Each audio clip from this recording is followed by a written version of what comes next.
Hello everybody, let's continue the studies of the lymphocytes. So the question to start this lecture, what are naive lymphocytes? So the name naive suggests that these lymphocytes are immunologically inexperienced. It means that these lymphocytes, they are mature, but they never found a particular antigen or a particular specific substance that they could react against. And it's a very interesting plot here that I would like to share in the page 27 of this Cellular and Molecular Immunology book from Abbas.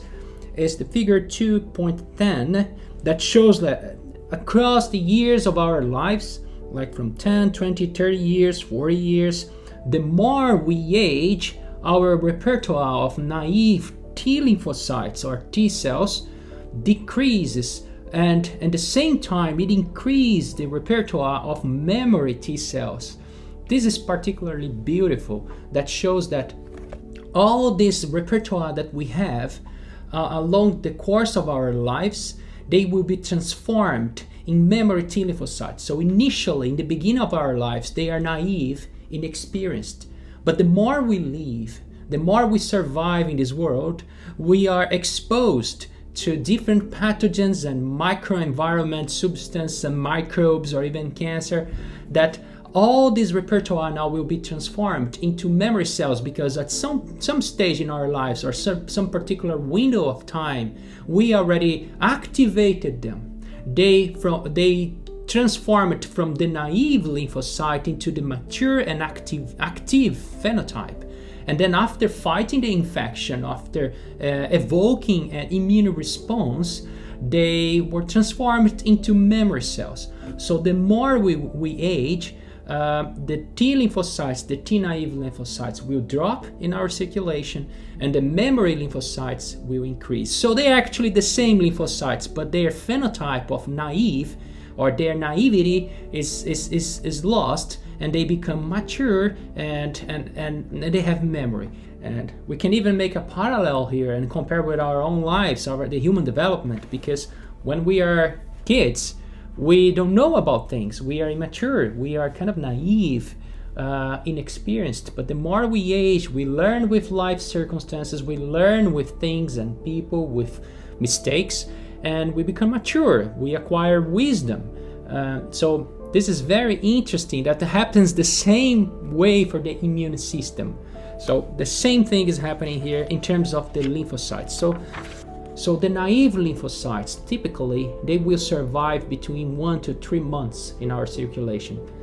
They really depend on some particular signals in order to survive, to keep alive in our circulation, okay? What are these signals? Usually, the lymphocytes, and when I'm talking about lymphocytes, I'm talking about B cells and T cells. B cells are developed in the bone marrow and they mature around there, and they ended their maturation in the lymphoid organs, but they start the maturation process in the bone marrow.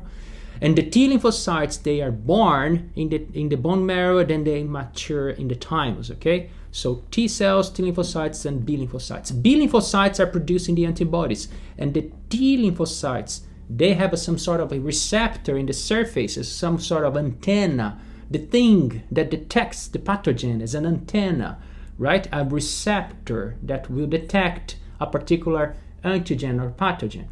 So the T lymphocytes, they have the T cell receptor, or TCR.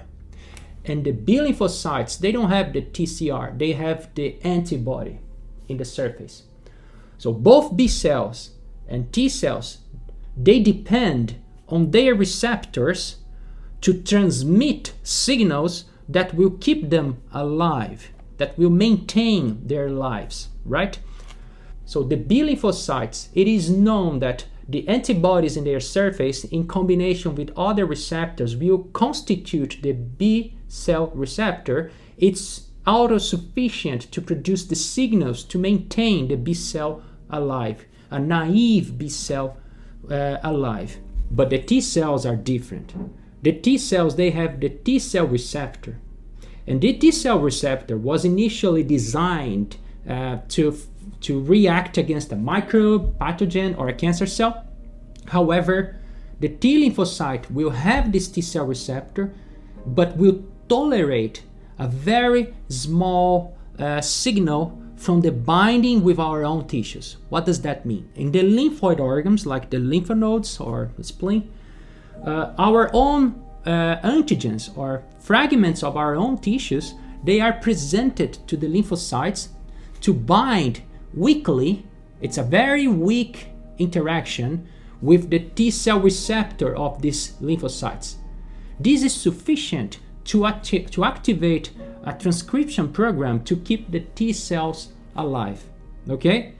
The T cell receptor is not designed originally to react against our own tissues, but they tolerate a very small and weak signal by binding to our own tissues and our own proteins from our own cells to maintain them alive, to the degree that they would survive in the circulation for months until one day they are exposed to one particular fragment of pathogen, microbe, or cancer antigen that they would be activated, and they would fight and react against this particular antigen.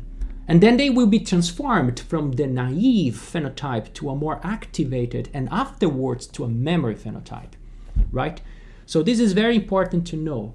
The B cells, they are very self-sufficient in terms of the signals to maintain them alive in the circulation until one day they are transformed from the naive to the activated and memory phenotype by exposing themselves to the antigens, right? But the T cells, they need this interaction with our own antigens and cells to maintain them alive. If you have questions, don't forget to subscribe and leave your questions in the comments below. I'm more than happy to come here and reply to you. Bye-bye.